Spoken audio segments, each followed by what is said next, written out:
said Hercule Poirot. "I remember now. But only vaguely. I was abroad at the time. It was a long time ago." 16 years, said the girl. Her face was very white now, and her eyes 2 burning lights. She said, "Do you understand? She was tried and convicted. She wasn't hanged because they felt that there were extenuating circumstances, so the sentence was commuted to penal servitude for life, but she died only a year after the trial. You see, it's all over. Done. Finished with."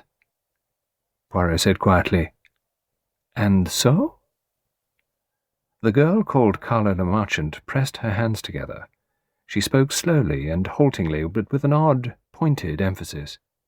She said, "You've got to understand exactly where I come in.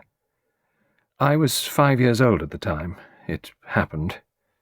Too young to know anything about it. I remember my mother and my father, of course, and I remember leaving home suddenly, being taken to the country. I remember the pigs and a nice, fat farmer's wife, and everybody being very kind, and I remember quite clearly the funny way they used to look at me. Everybody. A sort of furtive look. I knew, of course, children do, that there was something wrong, but I didn't know what. And then I went on a ship. It was exciting. It went on for days. And then I was in Canada, and Uncle Simon met me, and I lived in Montreal with him and Aunt Louise. And when I asked about Mummy and Daddy, they said they'd be coming soon, and then I think I forgot. Only I sort of knew that they were dead, without remembering anyone actually telling me so, because by that time, you see, I didn't think about them any more. I was very happy, you know.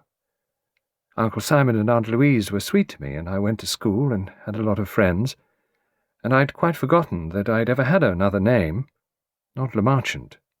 Aunt Louise, you see, told me that was my name in Canada, and it seemed quite sensible to me at the time. It was just my Canadian name.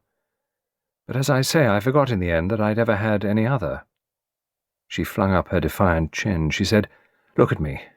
You'd say, wouldn't you, if you met me, 'There goes a girl who's got nothing to worry about. I'm well off, I've got splendid health, I'm sufficiently good to look at, I can enjoy life.'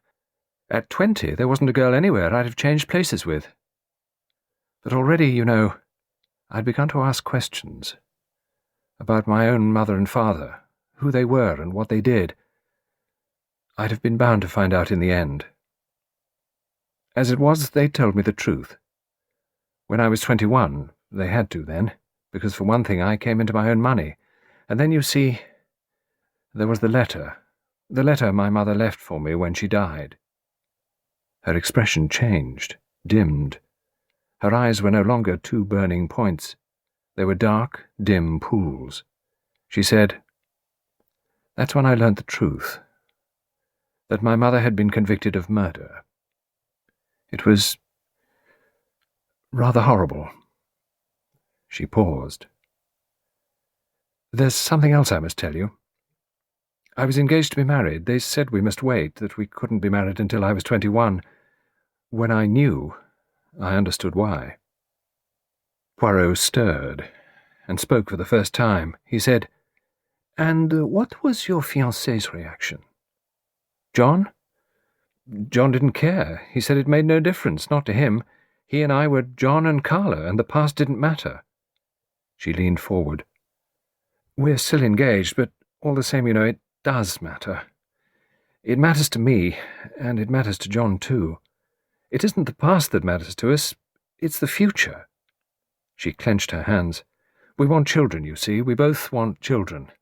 And we don't want to watch our children growing up and be afraid." Poirot said, "Do you not realize that amongst everyone's ancestors there has been violence and evil? You don't understand. That's so, of course, but then one doesn't usually know about it. We do. It's very near to us. And sometimes I've seen John just look at me, such a quick glance, just a flash. Supposing we were married and we'd quarrelled, and I saw him look at me and wonder." Hercule Poirot said, "How was your father killed?" Carla's voice became clear and firm. "He was poisoned." Hercule Poirot said, "I see."